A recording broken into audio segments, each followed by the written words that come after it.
Assalamualaikum warahmatullahi wabarakatuh. Halo anak-anak, bagaimana kabar kalian hari ini?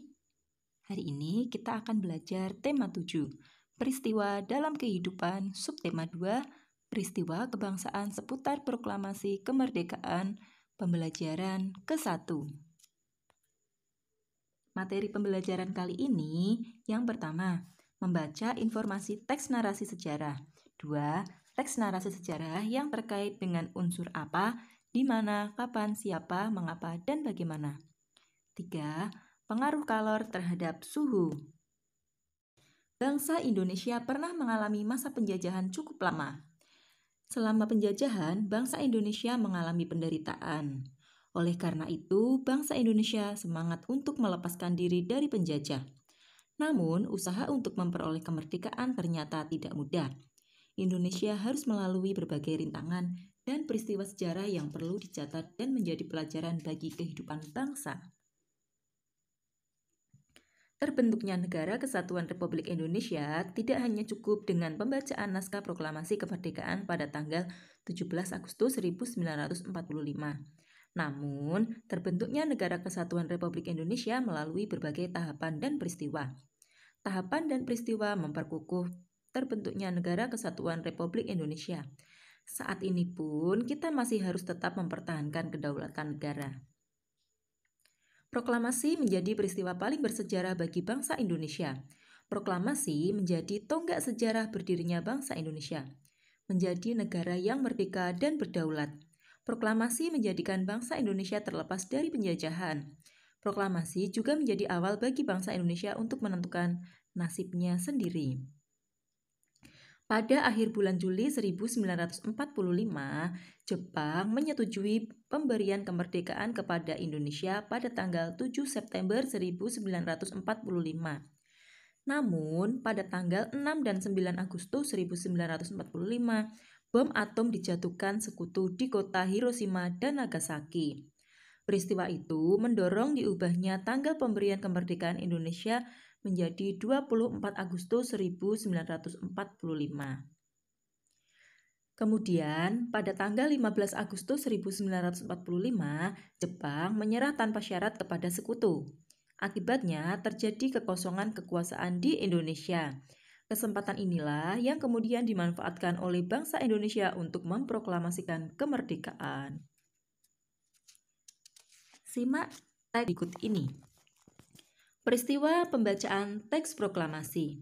Pembacaan teks proklamasi kemerdekaan dilaksanakan pada hari Jumat tanggal 17 Agustus 1945. Sejak pagi telah dilakukan persiapan di rumah Insinyur Soekarno untuk menyambut proklamasi kemerdekaan Indonesia. Banyak tokoh pergerakan nasional beserta rakyat berkumpul di tempat itu. Mereka ingin menyaksikan pembacaan teks proklamasi kemerdekaan Indonesia. Sesuai kesepakatan yang diambil di rumah Laksamana Maida, para tokoh Indonesia menjelang pukul 10.30 waktu Jawa zaman Jepang atau pukul 10 waktu Indonesia bagian Barat telah berdatangan ke rumah Insinyur Soekarno. Mereka hadir untuk menjadi saksi pembacaan teks proklamasi kemerdekaan Indonesia. Acara yang disusun dalam upacara di kediaman Insinyur Soekarno itu antara lain sebagai berikut. Yang pertama, pembacaan teks proklamasi kemerdekaan Indonesia. Yang kedua, pengibaran bendera merah putih. Yang ketiga, sambutan Wali Kota Suwiryo dan Dr. Muwardi. Upacara proklamasi kemerdekaan berlangsung tanpa protokol. Latif Hindraningrat memberi aba-aba siap kepada semua barisan pemuda. Semua yang hadir berdiri tegak dengan sikap sempurna. Suasana menjadi sangat hening. Insinyur Soekarno dan Dr. Andes Muhammad Hatta dipersilakan maju beberapa langkah dari tempatnya semula. Insinyur Soekarno mendekati mikrofon. Dengan suaranya yang mantap, Insinyur Soekarno didampingi Dr. Andes Muhammad Hatta membacakan teks proklamasi kemerdekaan Indonesia yang telah diketik oleh Sayuti Melik. Berikut teks proklamasi yang diketik oleh Sayuti Melik. Proklamasi. Kami bangsa Indonesia dengan ini menyatakan kemerdekaan Indonesia. Hal-hal yang mengenai pemindahan kekuasaan dan lain-lain diselenggarakan dengan cara saksama dan dalam tempo yang sesingkat-singkatnya. Jakarta, hari 17 bulan 8 tahun 05 atas nama bangsa Indonesia Soekarno-Hatta. Selanjutnya, pengibaran bendera merah putih. Sesaat setelah pembacaan proklamasi kemerdekaan, dilanjutkan upacara pengibaran bendera merah putih. Bendera Sang Saka Merah Putih dijahit oleh Ibu Fatmawati Soekarno. Suhud mengambil bendera dari atas baki, nampan, yang telah disediakan dan mengibarkannya dengan bantuan Sodanko Latif Hindraningrat. Kemudian, Sang Merah Putih mulai dinaikkan dan hadirin yang datang bersama-sama menyanyikan lagu Indonesia Raya. Bendera dinaikkan perlahan-lahan menyesuaikan syair lagu Indonesia Raya. Seusai pengibaran bendera merah putih, acara dilanjutkan sambutan dari Wali Kota Suwiryo dan Dr. Muwardi. Nah, anak-anak, selanjutnya mari kita temukan kosakata pada bacaan tersebut. Tuliskan kosakata baku dan kosakata tidak baku di dalam kolom berikut ini. Kosakata baku ada proklamasi, yang artinya pemberitahuan resmi kepada seluruh rakyat, pemakluman atau pengumuman. Yang kedua, laksamana, artinya pangkat perwira tinggi dalam angkatan laut. 3. Saksi, artinya orang yang melihat atau mengetahui sendiri suatu peristiwa. 4. Upacara, rangkaian tindakan atau perbuatan yang terikat pada aturan tertentu. Selanjutnya ada protokol, artinya orang yang bertugas mengatur jalannya upacara. Kosakata tidak baku yang kita temukan, yang pertama baki, artinya nampan.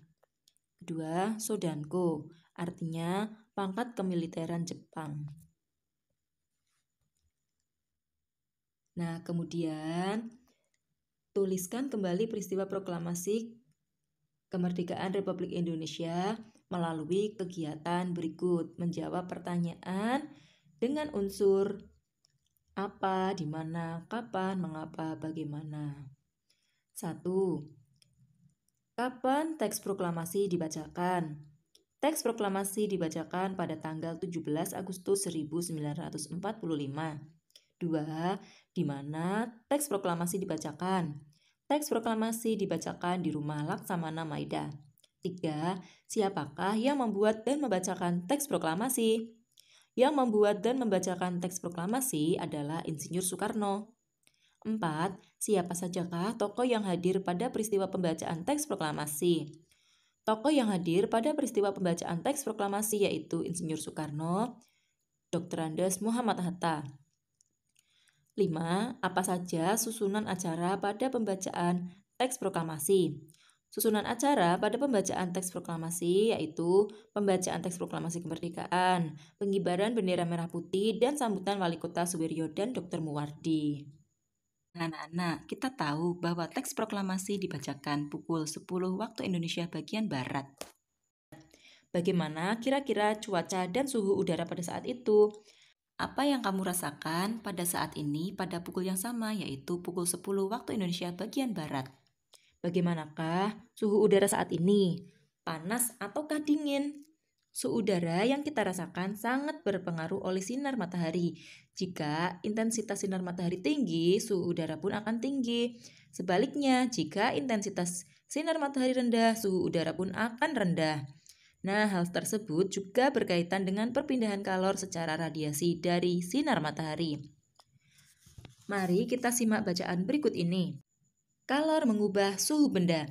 Kalor didefinisikan sebagai energi panas yang dimiliki oleh benda. Secara umum, mengetahui adanya kalor yang dimiliki oleh benda dapat dilakukan dengan cara mengukur suhu benda tersebut. Jika suhu benda tinggi, kalor yang dikandung oleh benda juga besar. Sebaliknya, jika suhu benda rendah, kalor yang dikandung oleh benda juga kecil.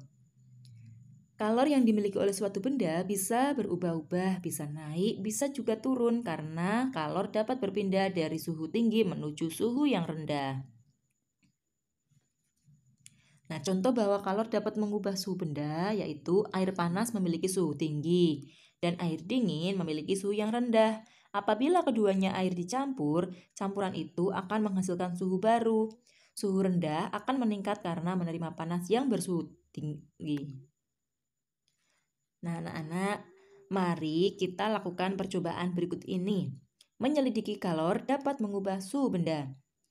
Alat yang kita butuhkan yang pertama ceret, yang kedua kompor. Bahannya yaitu air. Cara kerjanya, yang pertama tuangkan air ke dalam ceret. Yang kedua letakkan ceret di atas kompor. 3. Nyalakan kompor. 4. Amati apa yang terjadi pada air. Anak-anak, ceritakan pengalamanmu saat melakukan percobaan tadi. Nah, saat air dipanaskan, air yang semulanya dingin atau bersuhu rendah menerima panas dari apa?